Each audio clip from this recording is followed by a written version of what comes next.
Boa tarde a todos. Portanto, estamos aqui em mais um webinar patrocinado pela Assist no âmbito do projeto Assist Valoriza e coordenado, como tem sido todos estes webinars, pelo professor Luís Correia, que a partir deste momento fará, digamos, a moderação do debate que hoje tem como tema robustez das redes de telecomunicações e eficiência energética. Agradeço aos que estão a participar e que vão estar connosco esta hora, estes 60 minutos, e certamente que sairão daqui mais valorizados naquilo que possam ser as questões relacionadas com o tema. Uma pequena nota para dizer que a qualquer momento podem colocar no chat as vossas questões, que serão depois, de alguma forma, coordenadas, filtradas pelo Sr. Luís Correia e em devido momento respondidas. Muito obrigado pela vossa participação. E, Sr. Luís Correia, a antena é sua. Obrigado, boa tarde a todos. Eu arrisco-me a dizer que já me conhecem, no sentido que já, para aqueles que têm assistido aos vários painéis, já me viram aqui, digamos assim, em painéis anteriores. De qualquer maneira, Luís Correia, do Instituto Superior Técnico. E hoje trazemos aqui um tema de um painel que é a robustez nas telecomunicações e eficiência energética, que são ambos as partes, os componentes do tema muito importantes e que às vezes entram em conflito, digamos assim. Entrar em conflito, eu diria que não é bem entrar em conflito, mas podem não estar totalmente em paralelo. E é um pouco que eu acho que achei interessante nós discutirmos aqui hoje, e isso nesta série de painéis e de temas sobre as telecomunicações. E temos aqui os convidados, temos dois operadores, e portanto que seguramente nos vão dar a visão dos operadores perante este tema, e também uma pessoa do regulador, da ANACOM, e passando já a apresentar as pessoas, portanto temos seguindo aqui a ordem do meu ecrã, que é igual a outra qualquer, como imaginam, portanto temos o Pedro Mostardinha, da NOS, temos a Marta Almeida da Vodafone e temos um meu homónimo Luís Correia também, da Anacom, portanto é esta, digamos, a vossa companhia na próxima hora. Eu tenho aqui uma pequena apresentação mesmo só para enquadrar o tema, eu vou partilhar o ecrã aqui um minuto só, para de facto, ok, acho que já estão a ver o meu ecrã. Pressuposto disto. Ok. E portanto, isto de facto é só apenas para dar aqui um pequeno enquadramento. Ups, desculpem, para dar aqui um pequeno enquadramento do tema. Portanto, novamente o painel sou eu, a Marta Almeida, portanto, Infrastructure Implementation and Tower Manager. Depois o Pedro Mostardinha, que é responsável de infraestruturas para as redes e data center. E finalmente o Luís Alexandre Correia, que é diretor-geral de supervisão. E portanto, são estes os intervenientes neste painel. O tema, como eu disse, é a robustez das redes de telecomunicações e as questões de eficiência energética. E aqui, portanto, obviamente que a eficiência energética das redes pode implicar menor robustez. No limite, se nós quiséssemos ser muito eficientes, só alimentávamos as estações de base com a energia da EDP, entre aspas, sem que passe a publicidade, como se costuma dizer, e portanto os operadores poupavam imenso dinheiro, não é? Poupavam imenso em baterias e toda uma série de coisas.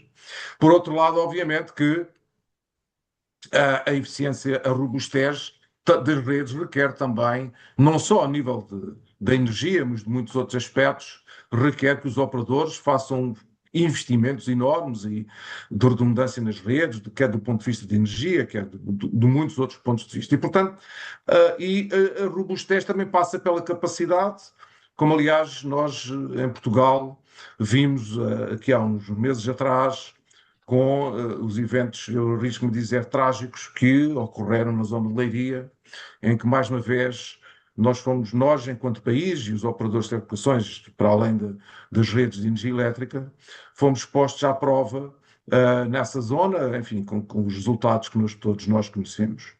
E, portanto, isto é apenas, de facto, para começarmos aqui com uma discussão sobre este tema, e eu tenho aqui para início de conversa, e é aqui que nós vamos começar a conversa, os desafios para aumentar a robustez. Portanto, vamos primeiro falar de robustez das redes, vamos depois falar de eficiência energética e depois vamos casar as duas coisas e tentar ver aqui que desafios e que opções é que os operadores são confrontados e também depois também do ponto de vista da regulação, seguramente, como é que nós podemos avançar, digamos assim, nestas áreas. Enfim, espero que no final possamos discutir um bocadinho o futuro e também deixar, como habitualmente, o desafio para a audiência de fazer perguntas, colocar questões, reclamações, quem sabe até. Nunca tivemos nenhuma, mas pode haver sempre oportunidade para isso. E, portanto, a audiência, faça um favor, se tiverem alguma questão a colocar, podem usar o chat e depois eu colocarei a questão aqui aos convidados. E, portanto, eu começava, de facto, por esta primeira questão, que é como é que os operadores encaram esta questão de aumentar a eficiência, perdão, a robustez das redes. Isto é um must, como se costuma dizer, e se calhar começando agora pela Marta, uma vez que há bocado comecei pelo Pedro, mas novamente é um pouquinho diferente. Marta, Vodafone, aumentar a robustez das redes. A Vodafone, como a nós e todos os outros operadores, foram colocados à prova há uns meses atrás.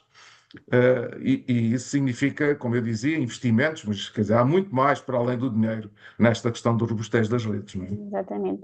É isso. Eu diria que o ano passado e este ano colocou-nos aqui pelo menos dois grandes desafios que acho que o principal permitiu-nos também aprender um pouco, quer no primeiro processo, portanto no apagão de 28 de abril de 2025, que aqui teve um cariz associado à resiliência energética e fez-nos pensar não só como Portugal, como enquadrados no panorama europeu, porque pronto, na Vodafone nós acabamos por também fazemos parte de um grupo, de alguma forma temos regras muito específicas daquilo que é a resiliência que o operador tem que ter no seu mercado local.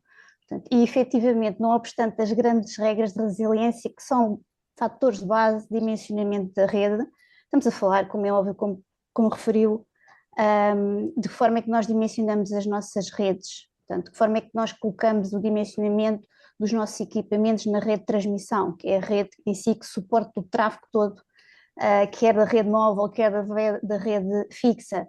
De que forma é que colocamos as infraestruturas base, portanto, a conectividade, seja ela por fibra, seja ela por micro-ondas, e no dia 28 de abril testámos também de que forma é que adequamos os sistemas de backup e o que é que faz sentido para termos uma resposta para eventos como aquele que aconteceu no dia 28 de abril, que foi um evento de mais de 12 horas de apagão completo.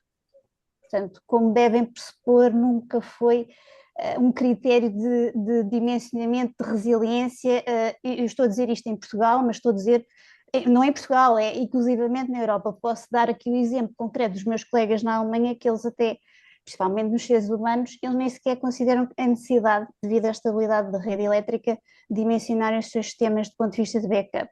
Se eu olhar para os meus colegas da Turquia, já tenho o outro oposto. Portanto, na Turquia, face às condições de infraestrutura, face aos eventos extremos de terremotos e etc., aí já temos outra ponta da escala, que é, temos que ter muito mais robustez nas infraestruturas, temos que ter geradores em todos os sites e elas já estão capacitadas nesse sentido. Portanto, nós temos que encontrar aqui um equilíbrio, efetivamente, que é o que é que nós temos que garantir naquilo que nós identificamos como infraestruturas críticas da nossa rede. Portanto, há infraestruturas que têm um impacto que é diferente do outro. Vou dar os exemplos, que acho que é de comum senso. Os nossos data centers, portanto, o que é a nossa infraestrutura de core, tem que obedecer ao critério rigoroso de resiliência de um data center. Portanto, e é um desafio, devo dizer, porque a capacidade e aquilo que os equipamentos que hoje em dia nós utilizamos versus o que utilizávamos há 10 anos atrás, tem uma densidade energética que, pronto, eu não vou dizer que isto é a escala quase exponencial, mas poderia dizer que é quase da escala exponencial do ponto de vista de requisito. Isso implica que todas as regras de dimensionamento deste tipo de infraestruturas têm que ser adequadas às próprias fontes de energia que nós temos que ter, e eu digo isto do ponto de vista abrangente, também têm que ser ajustadas, ok? Portanto, aquilo que nós estávamos habituados a fazer construções com médias tensões e, portanto, e outro tipo de capacidade mesmo da rede elétrica tem que ser adequado a este tipo de investimento e de robustez. Essa é uma vertente. Depois temos na vertente dos sites de terreno. Aqui temos que fazer aqui o compromisso entre, efetivamente, termos a robustez necessária, mas ela não é infinita. Porquê? Porque nós temos que nos adequar às infraestruturas onde desenvolvemos a rede. E nem todas elas são em espaços abertos, com infraestruturas construídas de raiz. Como sabem, a nível das cidades e centros urbanos, estamos essencialmente em o que nós designamos de rooftops, portanto, estamos essencialmente em prédios, em espaço urbano, e capacitar da resiliência energética tem que ser um compromisso que quer a rede elétrica tem que o ter e os operadores têm que ter também uma parte desse compromisso, só que nós estamos restritos naquilo que é o potencial de nós conseguirmos endereçar, portanto eu não posso colocar um gerador no topo de um prédio, portanto garantidamente os proprietários não vão permitir, portanto aqui o grande desafio é claramente perceber de que forma é que podemos adequar essa robustez. Ela tem que ser equilibrada do ponto de vista técnico. É óbvio que a componente do ponto de vista de investimento é necessário assegurar, como em qualquer investimento que efetuamos. A resiliência, já agora também gostaria de introduzir aqui outra dimensão que tem que ser avaliada quando olhamos para a robustez das redes, é efetivamente os eventos climáticos. Portanto, nós vimos no dia 28 de janeiro aquilo que foi o impacto do fenómeno Christine. Como também vemos hoje, por exemplo, estamos a passar por um período de grande temperatura, portanto esta alteração climática está a impactar os sites onde nós temos e instalamos os nossos equipamentos, portanto, olhando aqui, quer para eventos extremos, quer para alterações climáticas que subsistem, temos que realmente perceber de que forma é que vamos adequar essas infraestruturas. Para, não só do ponto de vista de estrutura civil, portanto, viram, penso que é do conhecimento de todos, e temos fotografias realmente muito, muito impactantes do que é que o fenómeno Christine fez a várias torres, portanto, e se calhar é aqui importante também perceber aqui o fórum onde estamos, que nós operadores, eu estou a falar do ponto de vista da Vodafone, mas eu sei que aqui o meu colega da nós tem efetivamente também a mesma gestão, as infraestruturas, a maioria delas, vou dizer na ordem dos 80%, na realidade não são geridas pelo operador Vodafone, elas são geridas pelas empresas que nós designamos por TowerCo. Portanto, há este trabalho que tem que ser feito e esse TowerCo partilha essas infraestruturas com um operador ou vários. Portanto, é necessário que toda esta indústria, portanto, operadores e gestores de infraestrutura, fornecedores de infraestrutura, tenham a capacidade de perceber qual é o mínimo de adequação para nos adaptarmos a estes fenómenos extremos. Nós não conseguimos prever como é que é o fenómeno extremo, portanto, aquilo que temos que perceber é se as regras de dimensionamento das infraestruturas, as regras de projeto civil deverão ser ajustadas, pelo menos em zonas de maior risco, se as conseguimos tipificar. Por outro lado, e aqui um pouco também daquilo que todos nós tivemos a experiência durante o processo Christine e na recuperação da rede durante a tempestade Christine, a capacidade de resposta, aqui nós fomos essencialmente impactados, quer da capacidade da rede elétrica, quer depois do ponto de vista da capacidade de conectividade, que em Portugal essencialmente é baseada em quê? Em duas tecnologias, fibra, portanto passivo, e micro-ondas, portanto, essencialmente é os meios de comunicação que nós temos para interligar a nossa rede. Portanto, a capacidade de resposta da rede elétrica aqui é fulcral para nós conseguirmos ter uma resposta, ou seja, também é um grande desafio perceber de que forma é que nos podemos integrar e alinhar com estes grandes fornecedores que são os fornecedores da rede elétrica e, por outro lado, de perceber de que forma é que podemos adequar e focar-nos nas infraestruturas mínimas e perceber de que forma é que podemos dar comunicações mínimas às equipas que estão no terreno. E eu estou a falar das equipas do terreno, poderão ser as equipas da própria Vodafone ou da TowerCo que têm que ir ao terreno e intervir. Só para ter uma noção, e pronto, isto é uma experiência de vivência do fenómeno, foi graças a alguma preparação que nós fizemos do evento anterior, do apagão, que já usufruímos algumas dessas medidas na recuperação Christine. Vou-lhes dar o exemplo, as equipas foram aprovisionadas com telefones satélite para conseguirem ter comunicações, para conseguirem se dirigir ao local e conseguirem recuperar a rede. Portanto, para além daquilo que é aquilo que nós sabemos fazer, que é construir rede e construir a rede com a sua resiliência e esta parceria ou este conjugar de gestão com as TowerCos, nós temos que também ajustar os nossos processos. Portanto, os processos têm que ser muito mais ágeis e têm que estar adequados para haver um mínimo de reação e de atuação que seja remota ou mesmo presencial, nos permita ajudar a uma recuperação mais célere no terreno.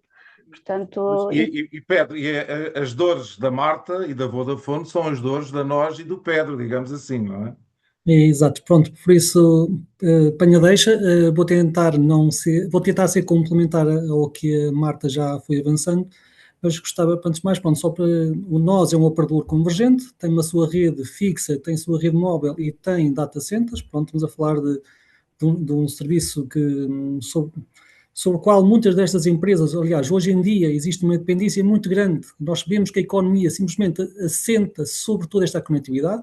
Nós vimos que houve um apagão, houve uma falha energética. No entanto, as pessoas nas notícias não falavam da falta de energia, falavam do tema da falta de conectividade, pelo que a robustez das redes é essencialmente, fulcral para aquilo que é o negócio da nós. O negócio da nós, sendo uma empresa particular, uma empresa privada, ou seja, o negócio da nós assenta sobre a disponibilidade da sua rede. Nós sabemos o que é que acontece caso a nós tenha indisponibilidade e sabemos que isto é exponencial à escala N por cada hora de indisponibilidade da rede. Por isso, para nós, robustez, redundâncias são absolutamente fulcrais. Também gostava aqui, tentando sempre complementar ao que a Marta já disse, que a robustez mede-se em 3 dimensões. Há a robustez, a redundância física, que a Marta já exaustivamente falou, há a redundância lógica e há a redundância operacional. E só para tentar aqui um bocadinho concretizar ao nível destes temas. Ou seja, hoje em dia, há uma própria resiliência que tem a ver com o tema da cibersegurança. Nós, operadores, diariamente, sofremos ataques aos milhares. Ora, isso é um tema que faz com que nós tenhamos aqui um conjunto de sistemas, um conjunto de equipas que estão atentas a estes temas, no sentido de garantir que conseguem evitar e defletir todos estes ataques. Pronto, aqui outro tema que também que é preocupado em relação ao tema da resiliência e da robustez é garantir que, quando se implementam estes sistemas, eles são implementados entre um compromisso, e isso eu creio que o professor já vai falar um bocadinho mais à frente, ou seja, nós estamos a duplicar a rede. A duplicação de sistemas significa que mais investimento, mais custos operacionais, e tudo isso representa um custo. E o cliente, no fim do dia, esse é um custo que não está a ser passado para o cliente, porque a disponibilidade depende disso. Pronto, por isso também, em relação àquilo que é a preparação dos operadores para estes eventos extremos, nós sabemos que a guerra prepara-se em tempo de paz e é aí que nós investimos quer na instalação destes sistemas redundantes, instalação de rotas múltiplas de fibra, instalação de links de micro-ondas redundantes e também garantir que ao nível daquilo que são equipas de operacionais, fazemos simulacros, fazemos playbooks no sentido de garantir que quando chega a hora, nós já sabemos o que é que temos que fazer, ou seja, não vai ser de improviso. E esse é realmente um trabalho que tem sido feito aqui com a equipa de engenharia, a equipa de operações, no sentido de garantir que sabemos que atuar. Só a título de exemplo e podemos passar mais para a frente. Quando há um apagão, e se nós não temos uma ideia de qual é que vai ser a duração, se vai ser mais reduzida ou se vai ser uma coisa mais extensa, nós neste momento, como saberão, teremos tecnologia 2G, a 4G e a 5G. E dentro do 5G temos a NR700, temos a NR35. Ora, numa situação de apagão, medidas que nós podemos atuar passam por desligar aquilo que são as layers de mais alta capacidade, porque no fim do dia sabemos que cada 10 minutos de energia que nós poupamos nessas layers que são nice to have, significa que vamos ter uma duração bastante maior em termos daquilo que é a duração da autonomia.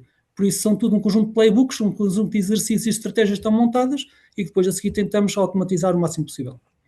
Pronto, creio que não vou aqui... Eu costumo dizer aos estudantes, desculpem lá, mas eu costumo dizer aos estudantes que uma antena ativa de 5G, que é na banda dos 3.6, gasta mais que um forno de micro-ondas, não é? Que é uma coisa que as pessoas não têm noção disso, mas o forno de micro-ondas gasta 1 kW, não é? E, portanto, e disso para aí 20% de radia, o resto é só ali para dissipar, não é? Isto, enfim, para as pessoas também que não estão dentro destes números e sem que, enfim, para perceberem isto. Mas do ponto de vista do regulador, Luís, estas questões dos operadores são sempre uns malandros, sem querer ofender ninguém, obviamente. Mas agora, falando mais a sério, estas questões da robustez, obviamente que os operadores preocupam-se com isso, o regulador também tem que se preocupar em que certas metas sejam atingidas, mas numa situação de catástrofe, o ótimo, o 100% deixa de existir por definição, não é? E, portanto, há que Temos encontrar aqui naturalmente. um equilíbrio entre as necessidades de investimento e de operacionalidade de uma rede, mas também daquilo que tem que ser necessariamente aceitável em caso de haver problemas de uma rede, não é? Temos naturalmente consciência disso. Muito boa tarde a todos. Antes de mais, gostaria de agradecer o convite para participar aqui neste painel dedicado à robustez das redes de telecomunicações e eficiência energética. Bom, as reflexões que gostaria de partilhar aqui resultam também da experiência, como já foi aqui falado, recente, do acompanhamento que a próprio regulador fez, dois acontecimentos com natureza bastante distintas. Por um lado, o apagão de abril de 2025, que evidenciou sobretudo a dependência energética das redes. Por outro lado, a tempestade Cristine, que veio demonstrar a importância da resiliência física das infraestruturas. Apesar de terem naturezas diferentes, ambos os eventos transmitiram uma mensagem comum. Hoje, nós não podemos analisar a robustez das redes apenas olhando para os equipamentos de telecomunicações. Temos de olhar para toda a cadeia de valor que permite aqui um serviço de comunicações eletrónicas esteja disponível. Sobre a questão, propriamente, eu creio que a principal aprendizagem dos últimos acontecimentos é que o conceito daqui de robustez evoluiu. Durante muitos anos, quando falámos de robustez das redes, pensávamos todos, sobretudo, em capacidade, em cobertura, redundância de equipamentos ou desempenho técnico. Hoje, de facto, a questão é mais ampla. Falamos, sobretudo, aqui da resiliência operacional, portanto, a capacidade da rede continuar a prestar serviços essenciais durante uma perturbação grave e quando falha, de facto, existir aqui uma recuperação rápida. O apagão de abril, por exemplo, foi particularmente interessante porque demonstrou que as redes móveis, ao contrário da percepção inicial de alguns utilizadores, não falharam imediatamente, portanto, as infraestruturas continuaram operacionais durante várias horas, suportadas aqui por autonomias energéticas existentes, nomeadamente baterias e sistemas de alimentação de reserva, mas esse evento mostrou igualmente os limites dessa autonomia. Portanto, uma rede de comunicações não depende aqui exclusivamente da existência de baterias ou de grupos geradores, depende também da capacidade de manter toda a cadeia operacional. Portanto, e aqui estamos a falar também da disponibilidade de combustível, acesso aos locais, equipamentos, aliás, equipas no terreno, capacidade de monitorização e a coordenação que envolve toda a parte logística. Além disso, verificamos também um aspecto tecnicamente muito relevante. A resiliência do elemento individual da rede não garante necessariamente a resiliência do serviço. Uma estação de base pode continuar alimentada, mas se perder a ligação de transporte, seja por falha aqui do backhaul, da agregação ou elementos do backbone, deixa de conseguir também disponibilizar serviços aos utilizadores. Por outro lado, a tempestade Cristine trouxe também aqui uma realidade diferente. Neste caso, não foi predominantemente energético, tivemos aqui uma afetação física da infraestrutura, estamos a falar de postos danificados, de cabos interrompidos, de cortes de fibra, também de dificuldades associadas ao acesso aos locais, a necessidade também de reconstrução de vários troços de rede, e foram de facto milhares de quilómetros que tiveram que ser de facto recuperados, e o que veio demonstrar que uma rede pode ser aqui tecnicamente robusta ao nível dos equipamentos ativos, mas continuar aqui vulnerável se a infraestrutura física que a suporta também não tiver diversidade ou proteção adequada. Portanto, quando aqui falamos em aumento de robustez, nós necessariamente temos de pensar aqui numa perspectiva end-to-end, ou seja, temos de considerar a camada de acesso, que inclui as redes de rádio, a rede de transporte e agregação, os elementos centrais de rede, os sistemas também de energia, os sistemas de gestão e monitorização, a capacidade humana e operacional para recuperar o serviço. Portanto, isto tudo faz parte aqui de um ecossistema bastante complexo e que tem que ser todo ele devidamente ponderado. Do ponto de vista técnico, aqui já para terminar, significa que reduzir pontos únicos de falha é importante, aumentar aqui a diversidade de rotas. Aqui o Pedro já falou, já abordou um pouco essa questão. Reforçar aqui redundâncias geográficas e garantir aqui mecanismos de degradação controlada do serviço, também foi abordado na questão, nomeadamente da parte do 5G. Mas existe também aqui uma dimensão económica e nós, enquanto regulador, de facto, também nos preocupa fazermos aqui análise de custo-benefício. Portanto, não é possível nem é desejável aplicar o mesmo nível de redundância a todos os elementos de rede. O caminho aqui, pelo menos é o que defendemos também, passa por uma abordagem baseada no risco, portanto, identificar aqui sobretudo os ativos críticos, aqueles cuja indisponibilidade tem maior impacto social ou operacional, e concentrar aqui os elementos de investimento ao nível da resiliência. Portanto, no contexto da tempestade Cristina, a Anacom aqui adotou várias medidas concretas. Portanto, foi proposta ao Governo a criação daqui de um regime excepcional temporário destinado à reconstrução e reparação de infraestruturas de redes públicas de comunicações eletrónicas, portanto, afetadas pelos eventos. Estou a falar, nomeadamente, em remover alguns obstáculos operacionais identificados no terreno, simplificação e agilização de procedimentos para intervenções em domínio público e privado, intervenções em infraestruturas sob gestão de concessionárias e outras operações necessárias ao restabelecimento dos serviços. Nós, de facto, também propusemos a parte do roaming nacional, temporário, portanto, também chamado designado de emergência, entre outras medidas. E, inclusive, também abordámos a questão de agilização dos processos associados às ofertas de referência de acesso a condutas e postos. Portanto, como veem, isto não é uma abordagem simples, é bastante complexa, são várias dimensões, é um universo em que tem que ser tudo muito bem medido e pesado, e esse também faz parte do nosso trabalho. Então, agora que já temos esta visão da robustez da rede, a segunda parte é a eficiência energética da rede. Os operadores de telecomunicações concorrem com as grandes empresas consumidoras de energia do país para ver quem paga mais de energia, não é? Ou pelo menos concorreram há uns anos atrás, eu suponho que assim deu o caso, não é? Do ponto de vista das estações base, dos centros de dados e tudo isso. E aqui também a palavra de ordem só pode ser ter redes mais eficientes, não é, Pedro? Quanto mais eficiente do ponto de vista energético for a rede, o problema económico também fica mais suavizado, digamos assim, não é? Sim, sem dúvida. Na prática existe aqui uma alteração de paradigma. No passado os sistemas eram selecionados por uma questão de funcionalidade. Hoje em dia a questão da sustentabilidade, a questão do consumo energético faz parte daquilo que é o projeto inicial, faz parte daquilo que é a seleção e a análise do TCO dos sistemas a longo prazo. Pronto, obviamente que o tema da energia e o consumo tem um peso muito significativo naquilo que é a nossa operação. Há por isso, e dado que há um esmagamento das margens que os operadores têm, por isso a procura dessa eficiência é feita todos os dias em várias dimensões, a energia é apenas mais uma delas, e isso consegue-se de várias maneiras. Essa eficiência, primeiro ponto é, essa eficiência nunca pode ser conseguida à custa da qualidade, porque a qualidade é o que nos diferencia da concorrência. Está aqui a minha colega da Vodafone, mas claramente nós lutamos entre nós no sentido de garantir que cada um de nós tem a melhor rede. E fazemos também a luta no sentido de garantir que nos diferenciamos de outros operadores que possam ter menos qualidade, menos resiliência e menos disponibilidade. Ora, e como é que é feito esse compromisso entre eficiência e qualidade? Alguma das práticas, por exemplo, quando o professor há pouco falava do tema da rede 5G e que consome quase tanto como um micro-ondas, na prática o que nós fazemos é, usando algoritmos, monitorizamos aquilo que é a ocupação e não faz sentido durante a noite, em que a utilização é praticamente residual, manter aqueles equipamentos como se estivessem à espera de um número, ou seja, o mesmo número de utilizadores que está durante o dia. O que nós fazemos, seja no equipamentos 5G, seja também na rede 4G, que tem várias layers, é em função daquilo que é o consumo e o número de utilizadores. Ora, se não é preciso, nós usamos aquilo que são funcionalidades de Sleep Mode ou Deep Sleep Mode, que é no sentido de garantir que esses equipamentos consomem o mínimo possível.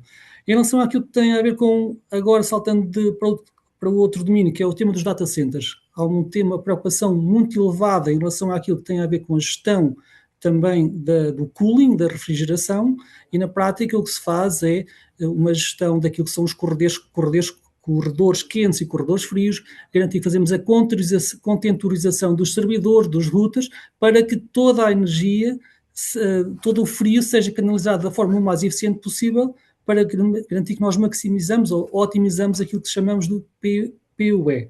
Em relação àquilo que é a proteção do nosso negócio contra a volatilidade do custo da energia, e nós vimos o que é que aconteceu bem recentemente, na prática a nós, em bom e devido tempo, fez um acordo PPA, em que na prática nós contratamos com fornecedores energia verde, e fixamos o preço, o que faz com que nós tenhamos alguma previsibilidade. Ora, foi graças a esses acordos feitos em devido tempo que a nós conseguiu passar de forma mais tranquila sobre aquilo que foi o Everest dos preços do kilowatt. Ora, isso são tudo um conjunto de medidas que fizeram sentido. Um outro dos pontos também que é completamente crucial é a monitorização, ou seja, nós temos que saber que equipamentos consomem o quê, temos que saber quais é que são, temos que ter sensores que nos dizem qual é que são os hotspots dos vários sites técnicos ou dos data centers, no sentido de garantir que atuamos com essas medidas de redução ou essas medidas de aumento de eficiência. Ora, todas estas medidas conjugadas e com alguns algoritmos de inteligência artificial que nos ajudam depois a monitorizar todo este conjunto de dados que é muito significativo, fazem com que asseguremos a qualidade, mas com o mínimo de energia. Eu acho que a Marta está em profundo desacordo com o Pedro. Estou a brincar consigo agora, obviamente. Estou relativamente ao comentário, porque a Vodafone é a melhor rede, como é óbvio. Aliás, temos comprovativos das empresas que fazem as medidas, não é? E os testes aqui no mercado. Tens que ler as últimas notícias. Devem ser agora, de certeza, agora em simultâneo. Eu prometo que vamos organizar um painel para ver qual é o melhor operador, mas hoje vamos deixar essa parte Exato, lado. também acho que sim, eu sou... e sim, o meu colega, o Pedro, em si, pronto, só para explicar aqui um bocadinho também, se calhar, a audiência, portanto, a rede de rádio representa cerca de 80% do consumo da nossa rede, não é? Portanto, os tais famosos micro-ondas que nós temos instalados, daí o especial enfoque que o meu colega estava a referir e que efetivamente também é uma prática que temos e que, mais uma vez, não é uma prática de Portugal, é uma prática que também é executada noutros mercados, de economizar, ou seja, dar um valor à energia para aquilo que é necessário do ponto de vista de transmissão de dados, sempre salvaguardando que não há impacto do ponto de vista de qualidade para os nossos clientes. Okay? Isso é a salvaguarda que tem que estar por trás do algoritmo e da inteligência daquilo que é a gestão operacional da eficiência energética nos equipamentos que nós utilizamos. Portanto, em todos, como foi referido também pelo Pedro, em toda a prática de aquisição de equipamento, rádio, transmissão, o que for, o fator de eficiência energética tem um fator tão ou mais preponderante que todos os outros fatores negociais de aquisição de equipamento. Portanto, e fazemos no nosso caso centralmente. É sempre no nosso ciclo de investimento e no nosso ciclo de investimento em tecnologia, e aliás isso foi claramente feito agora nesta última fase, na introdução do 5G, foi para nós fator essencial garantir que com a introdução da nova tecnologia conseguiríamos manter o mais aproximadamente possível daquilo que era o nível de consumo dos sites. Portanto, devo dizer que o termos desligado também o 3G nos ajudou também a ter esta eficiência energética, porque o 3G é menos eficaz do ponto de vista de eficiência comparativamente ao 4G ou 5G nas mesmas bandas de frequência, também ajudou na base, sem haver aqui gestão de sleep modes, deep sleep modes, a própria base ser o mais possível atenuada pela conjugação de desligar um tipo de tecnologia e o hardware que é utilizado ser o mais eficiente possível. E isso é um pouco aquilo que tem que existir do ponto de vista de ciclo de investimento por parte do operador. Nós investimos efetivamente porque queremos dar aos nossos clientes a melhor tecnologia, com a melhor qualidade possível, ok? Portanto, queremos dar mais serviços, maior diversidade desses serviços e com maior capacidade, mas manter a eficiência energética. Portanto, nós temos comparativamente, e foi referido aqui também, em tudo o que são soluções de data center que nós fornecemos aos nossos clientes empresariais, aqui nós construímos, do ponto de vista de recursos, a tecnologia que nos permite fazer uma eficiência maior do ponto de vista de recursos de cooling, do ponto de vista de recursos de resiliência energética, portanto tudo o que é energia assistida, pela criação de cada vez mais de cooling direcionado, portanto refrigeração direcionada ao equipamento. Portanto, o tipo de pods que é disponibilizado para a instalação de equipamento de clientes tem uma refrigeração direcionada, temos que assegurar que temos as salas o mais limpa possível, portanto temos que ter salas limpas com convecção e deslocar de ar e de temperatura que se adequem aos equipamentos que são instalados e que são críticos para os nossos clientes. Portanto, toda a lógica da construção de data centers é feita dessa forma, portanto, e garantindo sempre aqui o máximo de eficiência energética, portanto, que nós medimos pelo nosso KPI de eficiência energética, que é o POE, que aqui também foi referido por parte do Pedro. Nós temos KPIs target do ponto de vista do grupo que nós temos que cumprir, nós Vodafone, portanto, e somos monitorizados e toda a operação é avaliada com base nesses KPIs. Portanto, a questão depois que também foi referida aqui do ponto de vista da resiliência e da eficiência energética, que é um dos pontos que acho que se calhar posso aqui complementar um pouco a mensagem do Pedro. Portanto, nós temos que adequar ao tipo de criticidade de asset de rede que temos. Portanto, efetivamente, há assets como os assets que nós temos do ponto de vista de rede core, que mesmo que tenham mecanismos de eficiência energética, nós temos que garantir que eles estão sempre ativos. Portanto, não há forma, não pode haver aqui nenhuma falha do ponto de vista destes ativos, e estes ativos têm que estar constantemente ativos ou disponíveis para sortar os mecanismos de resiliência que há pouco o Luís Correia referiu, que é, nós quando criamos a topologia de rede, criamos, sei lá, 5, 4, 3, 5, 6 rotas diferenciadas do ponto de vista físico para que logicamente consigamos sempre reencaminhar o tráfego sem haver qualquer impacto para os nossos clientes. Portanto, esses equipamentos efetivamente temos que o gerir na eficiência dos data centers, mas mantê-los sempre ativos e disponíveis para conseguir ter o melhor compromisso entre resiliência e eficiência energética. Portanto, do ponto de vista de monitorização, como já foi referido, a questão do ajuste do N35, do N700, portanto, nós, para além de estarmos a ver esta gestão energética do ponto de vista ajustado ao tráfego, há a gestão também de backup, ou seja, nós remotamente conseguimos também atuar num evento que tenhamos, em que haja uma falha provisória de energia numa determinada zona, nós conseguimos rentabilizar a capacidade de backup por deslastre de tecnologias, garantindo sempre que o máximo de backup é colocado naquilo que é a infraestrutura base de conectividade, como referido ali pelo Luís Correia, o backhaul. Portanto, assumindo que em caso de situações em que tenhamos que atuar, nós efetivamente temos que ajustar e utilizar a energia existente para aquilo que é essencial para nós mantermos os serviços nessas localizações geográficas. Isso pode ser feito de uma forma completamente remota e com ajustes a nível operacional e de resposta imediata. Um regulador, à partida, um regulador de telecomunicações, à partida não se preocupa com a eficiência energética, no sentido que não é o core, não é o núcleo da operação de um regulador, mas é uma componente fundamental para um regulador analisar os investimentos e tudo o resto das questões económicas de um operador de telecomunicações, não é? Portanto, isto não pode ser esquecido de modo nenhum por um regulador de telecomunicações, não é? Na realidade é uma preocupação nossa também. Aliás, a pegada carbónica exige todos nós que façamos aqui um exercício também a este nível. Aliás, eu julgo que nós todos percebemos que os acontecimentos recentes demonstraram-nos que a eficiência energética não pode ser aqui analisada isoladamente. Ou seja, nós não podemos procurar reduzir consumos, comprometendo aqui a capacidade de resposta das redes, sobretudo em situações de crise.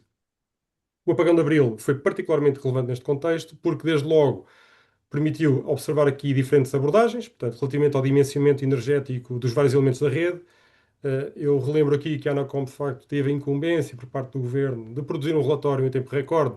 Portanto, eu recordo que eram apenas 20 dias, num relatório muito, muito extenso, de uma caracterização muito fina sobre tudo aquilo que sucedeu no apagão, aliás, com informação provinda dos vários operadores, e nós, de facto, compilámos a informação, fizemos uma análise bastante extensa e tivemos muitos insights a este respeito. E, portanto, a este respeito, como se sabe, a autonomia disponível depende aqui de múltiplos fatores. Conseguimos perceber que depende da criticidade do ativo, da capacidade instalada de baterias, da existência de grupos ou não de geradores, da arquitetura energética que foi definida e, naturalmente, também toda a componente logística associada ao abastecimento e intervenção do terreno, porque sabemos que esta foi, de facto, também uma situação crítica que se viveu à medida que fomos todos apercebendo que os shell sites foram ficando indisponíveis. A principal conclusão que nós retiramos desde logo é que não existe aqui uma solução única aplicável a todos os elementos de rede. Portanto, o desafio técnico passará sempre, ou consiste em encontrar aqui um equilíbrio adequado entre o consumo energético, a autonomia e a disponibilidade do serviço. Portanto, uma abordagem que seja exclusivamente orientada para a eficiência poderia conduzir aqui à redução excessiva de margens de segurança, portanto, mas uma abordagem também, por outro lado, baseada na máxima redundância e autonomia em todos os pontos de rede seria também pouco eficiente do ponto de vista económico e energético. Aliás, é muito na linha daquilo que o professor Luís Correia acabou de referir. Portanto, para esse efeito, impera-se aqui sempre, de facto, uma análise e uma reflexão ponderada e a produção de estudos e análise de custo-benefício para perceber efetivamente, de facto, o alcance das medidas que viemos a estabelecer e a definir. Portanto, essa é uma preocupação, de facto, recorrente do próprio regulador. Portanto, também passa aqui o desafio por identificar os ativos críticos, definir também aqui níveis adequados de autonomia e resiliência. Aqui, mais uma vez, uma perspectiva de garantia de que os investimentos são direcionados, sobretudo, para os pontos onde geram maior benefício para a continuidade do serviço. E sabemos também, todos nós, reconhecer que existe aqui uma componente tecnológica cada vez mais relevante. Portanto, as redes de futuro terão que ser naturalmente mais inteligentes e adaptativas, portanto, teremos que aqui apostar, e pelo menos é uma recomendação que fazemos também aos operadores, através da automação, inteligência artificial. Sabemos que alguns operadores naturalmente já estão de facto a investir muitíssimo a este nível, portanto, automação, inteligência artificial, análises preditivas, portanto, para que seja possível otimizar dinamicamente o consumo energético, também por aqui podemos ter muita eficiência, também na identificação de anomalias, de antecipar falhas e também em situações extremas de privilegiar funcionalidades essenciais, prolongando aqui a autonomia disponível. Uma vez mais, o exemplo que aqui o Pedro Estradinha deu há pouco é um exemplo claro disso. Aliás, se os operadores conseguissem desde logo ter informação, assim como o regulador, numa perspectiva de perceber qual era a duração daquele apagão, rapidamente também as decisões teriam sido outras, numa perspectiva também de prolongar a autonomia dos próprios sistemas. Portanto, também um exemplo também desta evolução também que recomendamos é a adoção de mecanismos de Energy Aware Networking, ou seja, que a rede se ajusta em função das suas próprias condições operacionais aos níveis da carga e também da disponibilidade energética. Portanto, outra dimensão também que nós consideramos que é relevante, que é a diversificação das soluções de alimentação. Portanto, nós já falámos aqui de algumas delas, mas também aproveitar as novas gerações de baterias, soluções também locais de produção renovável, portanto, também podem aqui contribuir para este efeito. E a procura também de reduzir a dependência exclusiva da rede elétrica convencional. Também ouvi aqui referir o Pedro logo na sua introdução, na parte, de facto, a dada altura parecia que, de facto, o problema original na parte do apagão se devia à parte das redes de telecomunicações. Claro que a rede tem que, claro que os operadores e as redes têm que dar uma resposta que todos nós consideramos, portanto, adequada, mas é preciso sempre relembrar que a causa, a origem, nessa circunstância particular, foi a indisponibilidade energética. E, portanto, a partir desse momento, aliás, conseguiu-se perceber muito bem, nós até definimos uma timeline que enviámos em vídeo já agora para o Ministério, onde se via claramente que, assim que houve, de facto, o ligar do disruptor, não é?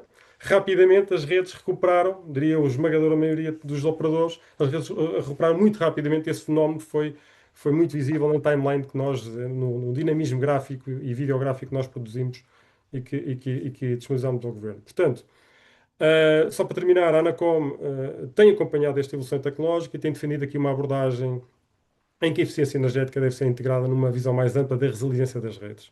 Portanto, aqui, em jeito de resumo, o desafio não é simplesmente consumir menos energia, o desafio aqui é construir redes energeticamente eficientes, mas simultaneamente capazes de assegurar serviços essenciais perante situações extremas. Ninguém tem dúvidas sobre isso, não é? Mas, de qualquer maneira, tenho aqui uma pergunta que, aliás, já foi há algum tempo, mas que é uma pergunta quase, enfim, uma afirmação, mas que é: um dos problemas das estações base é a abolição de equipamentos de refrigeração usando mais o sistema de free cooling. onde se enquadra a eficiência energética, sabendo que neste caso as temperaturas são um fator a considerar. Não sei se o Pedro ou o Marta querem abordar isto. Pedro, sim. Eu posso avançar, ou seja, o tema existe, ou seja, estas sessões base começaram por ter sistemas de ar-condicionado, por isso, no início, a preocupação sobre o custo de energia ou sobre a eficiência não era tão grande, ou seja, isso avançou dessa forma. No entanto, rapidamente se tentou evoluir para tecnologias free cooling, tem um consumo bastante mais baixo e, como tal, consegue cumprir o propósito. Como é que nós, eu creio que é essa a pergunta, ou seja, como é que, sabendo que o free cooling também não dá para todas as situações e dado que a temperatura média e as temperaturas máximas estão a aumentar, como é que nós resolvemos estes temas, ou como é que estamos a olhar para estes temas? Há uma coisa que sabemos, também os próprios sistemas de ar-condicionado, eles também funcionam se a temperatura exterior não estiver acima de um determinado valor. Ora, neste momento, coisas tão curiosas como a pintura exterior dos sites é um tema. Se for pintado mais claro, se for pintado mais escuro, faz diferença. E eu acho que esta audiência sabe de que é que eu estou a falar. Temas também tão simples como sombreamento. O sombreamento, seja ele com painéis solares que produzem energia a partir do sol, mas também fazem com que o site fique um pouco mais fresco. Pronto, por isso são medidas, enuncio aqui apenas duas, mas, ou seja, sim, são temas que têm estado a observar e que obviamente terão solução e que passam coisas tão simples como uma simples pintura. Não sei se a Marta deseja acrescentar alguma coisa. Sim, Não nós especialmente. efetivamente a abordagem é similar, portanto estamos a complementar com soluções de painéis solares efetivamente nestas situações que ajudam à eficiência energética, com soluções também de emergência que também têm que estar ativas em situações extremas, portanto com ventilação de emergência que tem que ser colocada nesses sites, mediante a sua criticidade. E depois do ponto de vista dos data centers, acho que já falámos aqui um pouco que do ponto de vista de tecnologia de refrigeração, estamos a utilizar aquilo que é a prática de construção de data centers na indústria. Tenho aqui uma outra pergunta. Agora, peço desculpa, Luís, faça favor. Me permite só dizer, na realidade eu acho que toda esta análise deve ser tida num contexto muito mais global, nomeadamente ter em consideração a exposição solar, nomeadamente ter em consideração a orografia, nomeadamente ter em consideração, de facto, zonas próximas de floresta ou próximas do mar. É verdade, se me permitir, a questão é aquilo que é a situação ideal de construção de um site, e que o meu colega Pedro Mostradinha pode complementar, às vezes tem várias variáveis que condicionam a construção desse mesmo site. Umas são naturalmente estas que está a referir, do ambiente, as outras associadas em si ao terreno, à propriedade, ao licenciamento, e devo dizer, uma das grandes dificuldades que nós temos, efetivamente, e é um bocadinho aqui associado, se calhar, ao tema, não diria regulação, mas legislação, é de que forma é que os conselhos, não é, estão, e todas as entidades que de alguma forma são afetadas no âmbito destes eventos que nós sofremos, não é? Portanto, já foi aqui bastante, de que forma é que elas veem a criticidade que estes sites têm e que flexibilidade é que tem que existir por parte dessas câmaras para nós podermos construir os assets que realmente tenham a robustez e a resiliência energética que todos queremos. E efetivamente aqui nesta vertente, e devo dizer, não é só do ponto de vista da construção do site, é também tudo o que é construção de condutas, tudo o que é robustez de criação de caminho de fibra que é necessário, e que pronto, tem que ser endereçado e é endereçado conforme a sua criticidade, porque há fibras que transportam tráfego de um site a site, há outras que transportam tráfego do norte para o sul deste país. Portanto, este tipo de awareness do ponto de vista das entidades é fundamental para que seja facilidade adequado e ajustado, não só o licenciamento, também como a rapidez do mesmo, para nós conseguirmos atuar, não só em fase de construção, mas inclusivamente em fase de reparação. Pronto. Já agora também referiu, e agradeço-lhe por isso, há um comentário anterior, que a criticidade das redes de telecomunicações tem que ser equiparada do ponto de vista de regulação e categorização da mesma forma que outras entidades, sejam hospitais, sejam bombeiros, o que for. Porquê? Porque nós temos que ter, e isso foi uma das questões que tivemos no apagão, nós temos que ter a mesma celeridade de conseguir repor o diesel dos nossos geradores para conseguir manter os nossos data centers, para conseguir manter os nossos sites mais críticos da rede. Portanto, e esse tipo de regulação é fundamental, que em situações de eventos extremos esteja perfeitamente claro e regulado, assim como, devo dizer, e acho que isto faz sentido haver um maior alinhamento, uma integração com quem fornece a rede elétrica, não é? E de que forma é que deve ser atuada a recuperação da rede elétrica para atuar do ponto de vista das infraestruturas mais críticas. No apagão, como referiu e bem, aquilo a partir das 20 horas, quando começámos a recuperar a energia ao longo do país, foi imediato. Porquê? Porque efetivamente era a única coisa que nos faltava, era efetivamente a energia, e a recuperação foi imediata. Portanto, a forma e a robustez com que criamos as nossas infraestruturas permitiu-nos recuperar. Agora, no Cristine, ou durante a tempestade de Cristine, assim não foi. Portanto, e a recuperação daquilo que foi a rede elétrica, ainda efetivamente houve alguma cooperação no sentido de identificar as zonas mais críticas para conseguirmos recuperar mais clientes e uma maior capacidade na rede. Há espaço para melhoria, há espaço para haver uma coordenação dessas entidades, por forma a que a resposta neste tipo de eventos seja realmente ainda mais eficaz. Não é? Portanto, estamos a aprender todos, não é? Mas acho que há muito espaço para melhoria para que essa coordenação seja eficaz do ponto de vista transversal contra todos os operadores, porque o que acontece é que todos os operadores estão naquele instante de momento a tentar recuperar a sua rede. A coordenação, efetivamente, entre estas entidades, por uma entidade externa, poderá ser o regulador ou outra que assim faça sentido, também poderá ajudar a acelerar a recuperação das redes. Neste caso, Marta, desculpe interrompê-la, só para dizer que, na realidade, na minha intervenção há pouco, estava a falar que há uma outra dimensão que é a dimensão que não é tecnológica, ou seja, que é da geografia, portanto, de outras. Também conhecemos, só sabemos reconhecer a dificuldade dos pontos de energia, ou seja, de acesso aos pontos de energia, portanto, na instalação dos cell sites, portanto, esse é de facto o nosso conhecimento. E também subscrevo, aliás, a coordenação coube à ANEPSA, portanto, na parte das tempestades, coube à ANEPSA, nós participámos também conjuntamente com os operadores, de facto colaborámos muito ativamente, mas também percebemos claramente que é necessária que uma maior coordenação, concordo em absoluto, uma maior coordenação e articulação entre os operadores, entidades públicas, a Proteção Civil, as autoridades locais e todos estes atores que são importantes atuarem em conjunto, sobretudo nestas catástrofes. Tenho Eu aqui uma gostava só pergunta. Sim, Sim, gostava Pedro, faz favor. só 10 segundos. Eu gostava de reforçar aqui realmente a importância de que, e isto está a ser visto já junto do regulador e junto do resto das autoridades, que é as telecomunicações são infraestruturas críticas e, à luz daquilo que é o contexto nacional, isso tem um conjunto de implicações, nomeadamente acesso a combustível e mais um conjunto. O simples facto de poder aceder aos sites é um tema bastante importante. E, por outro ponto, também as telecomunicações são ingrediente para a coesão territorial. E isso é um ponto que estas autoridades licenciadoras, em particular, têm que perceber, e nisso pedimos ajuda aqui do regulador, e aliás temos feito várias comunicações ao regulador no sentido de atuar junto dos ICNFs, dos exércitos, ou seja, junto das outras entidades, no sentido de garantir que isto fica mais fácil, porque o regulador, quando a renovação das licenças, emite obrigações que os operadores tentam cumprir, para depois a seguir esbarramos na burocracia destas entidades. Pronto, professor Luís. A única coisa que eu posso dizer é que subscrevo tudo o que já disseram por motivos mais do que óbvios, não é? Mas isso é outra questão.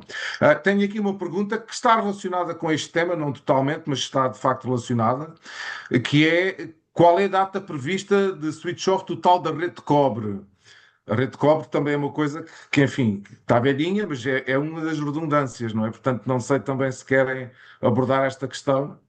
Eu acho que esta pergunta, Acho que não é para nós os dois, não é? ia mais ali para a secção ao lado. Tem que ir ali para o Fórum Picôs. Pois, eu também acho que sim, mas estava aqui a pergunta, não é? Não quis deixar.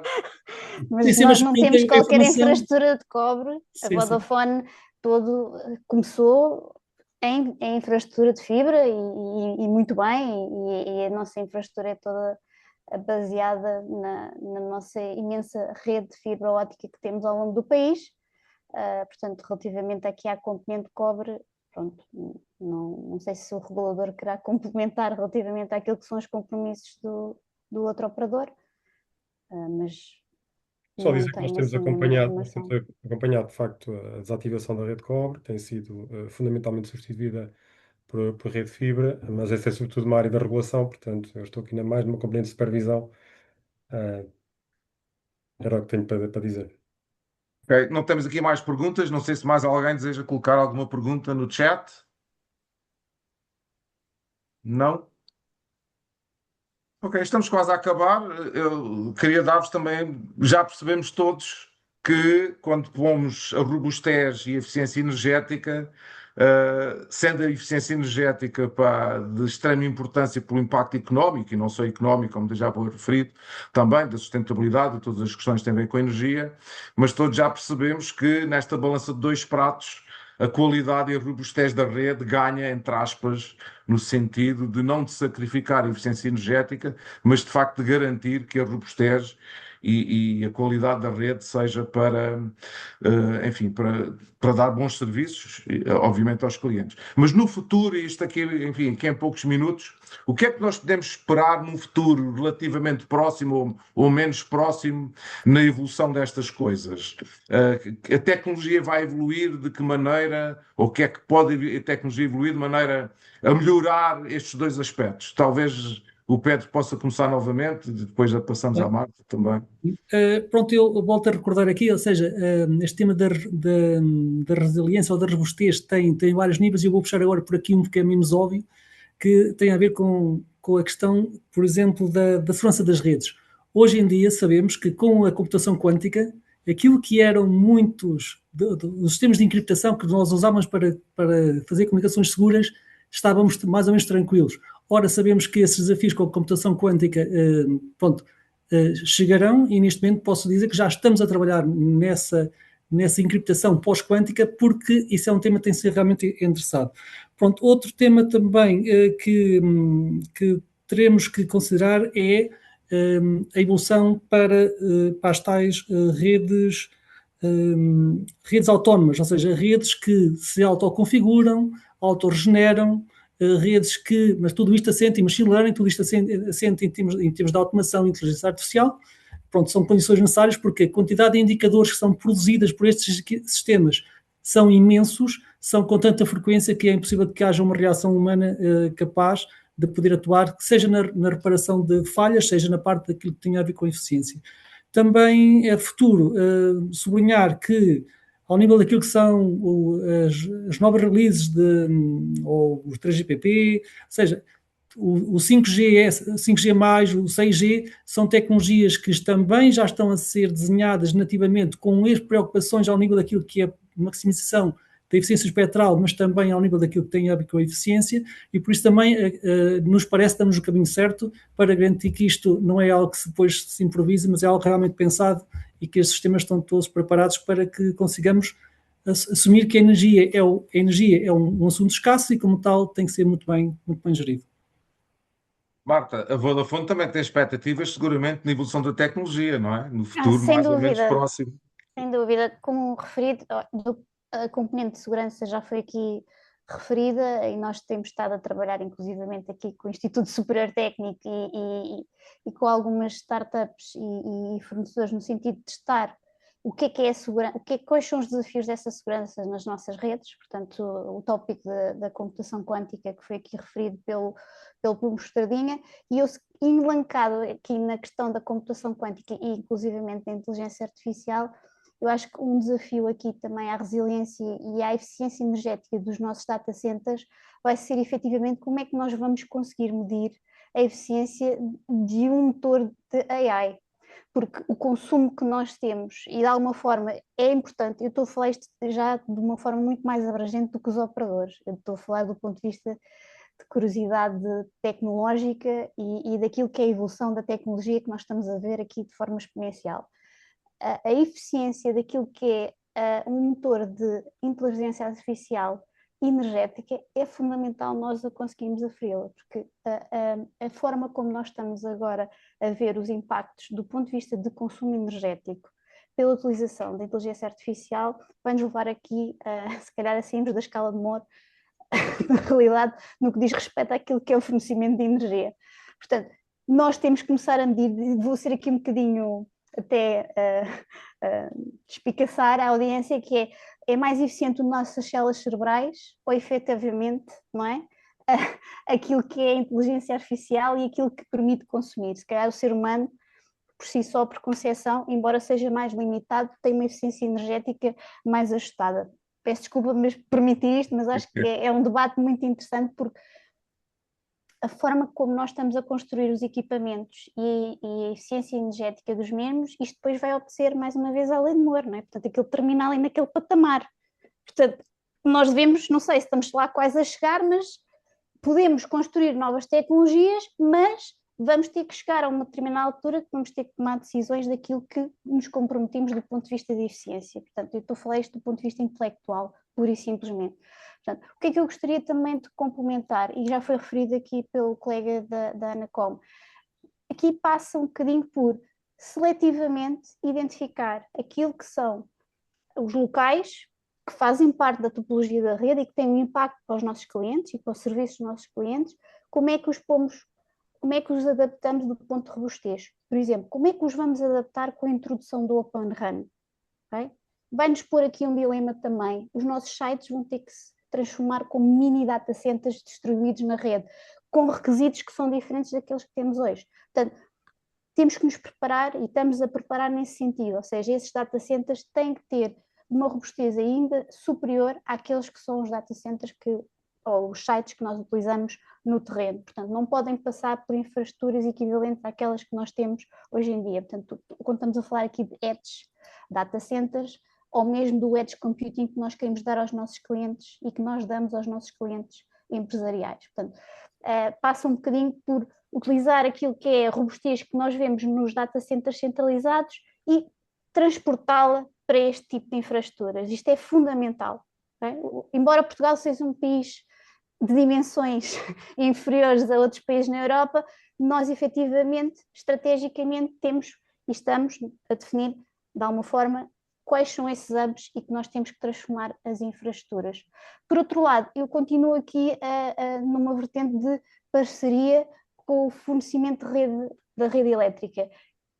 Eu diria que seria fundamental nós conseguirmos coordenar com o fornecedor de energia uma forma de monitorização. Portanto, fazemos, como foi referido pelo Pedro, e como é óbvio, estamos precisamente, estamos com mecanismos de determinação automática e com inteligência artificial para detectar estes fenómenos e saber atuar, não é? E saber gerir operacionalmente esta resiliência energética, mas ela tem que ser complementada também pelo nosso fornecedor de energia. Portanto, esta integração de alguma forma também era importante podermos trabalhar nas várias vertentes, quer do ponto de vista de distribuição, portanto, estes sites que são capilares na rede, quer do ponto de vista também central dos data centers.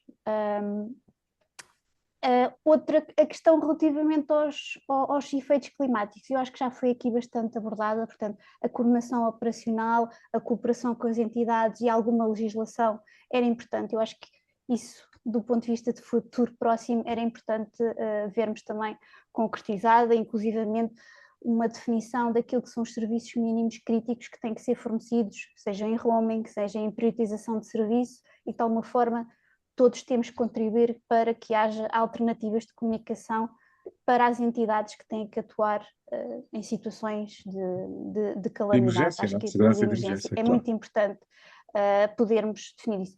Não foi falado aqui muito, alternativas de conectividade, até nem foi bastante referido, e que nós já efetivamente tivemos que utilizar durante estes eventos, nós estamos a olhar muito o satélite não só do ponto de vista da conectividade backhaul, portanto, neste momento já foi amplamente utilizado durante o fenómeno de recuperação da rede, nós tivemos que arranjar alternativas para conseguir recuperar a rede, o satélite aqui foi um fator-chave, o satélite na comunicação móvel também é uma área que a Vodafone tem e investe bastante, portanto mesmo aqui no mercado local é uma área que pretendemos ter rapidamente implementada são alternativas de comunicação que podemos dar não só ao cliente, clientes empresariais, assim como também a entidades públicas que possam utilizar estas comunicações em situações de calamidade ou outro tipo de situações que sejam adequadas.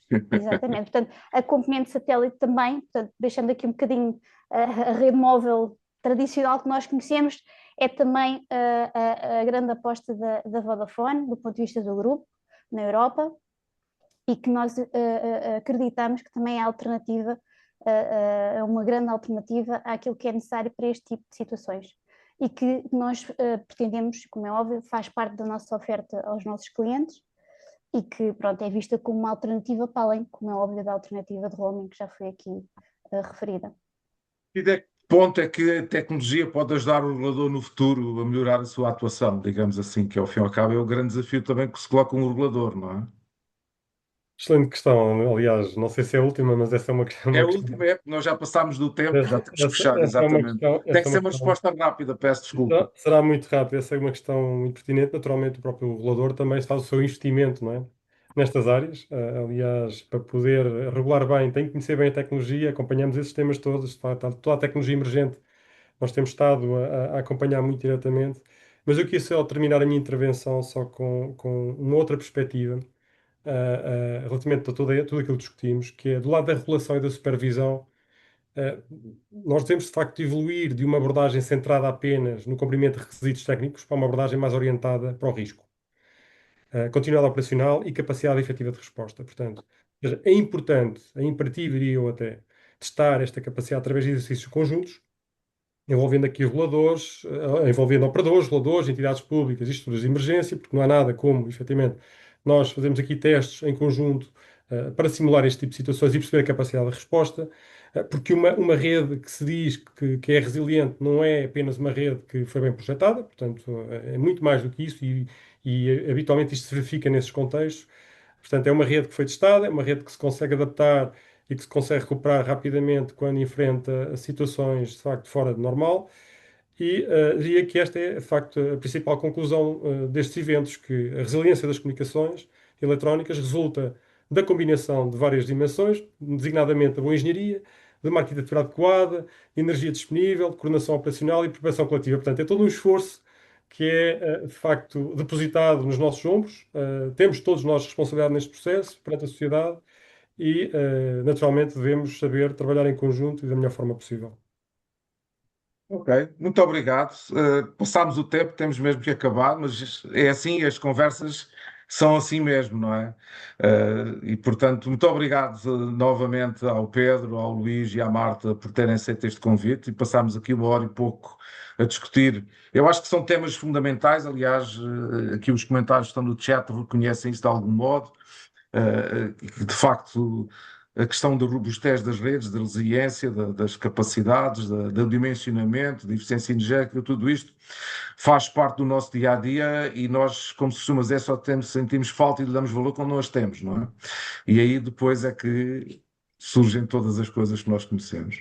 Muito obrigado mais uma vez a nós e ao Pedro, à Vodafone e à Marta, e ao Luís. Permita-me agradecer também pelo convite, é um prazer poder estar aqui, é um prazer estar aqui com os outros participantes do painel. Pedro, Pedro eu já trabalho com ele todos os dias, o Luís Correia não nos conhecíamos, portanto um prazer em ter a oportunidade de lhe conhecer, desde já foi muito bom podermos estar aqui a ter esta discussão de temas que são efetivamente impactantes para o nosso país. Obrigado também. Muito obrigado a todos. Luís, para terminar, Luís Peixoto, para terminar. Pois, os agradecimentos são feitos, por parte da Assiste, agradecer ao professor Luís Correia e toda esta coordenação e aos convidados que aqui teve. Realmente o tema foi bastante interessante e eu creio que as empresas do setor e aquelas que nós representamos podem estar descansadas, porque realmente, como diz o professor Luís, isto são dois pratos da mesma balança e que fazem correr os operadores, ou seja, que realmente eles querem a robustez, mas também querem poupar nas energia consumida e, por conseguinte, nos gastos que têm essa própria robustez. Portanto, podemos estar descansados. E depois, claro, infelizmente tivemos que aprender com estes 2 grandes eventos que tivemos muito próximos. Ao cabo, o resto isto é muito próximo. Portanto, por um lado as faltas de energia, por outro lado depois toda esta questão relacionada com as infraestruturas que estavam no terreno.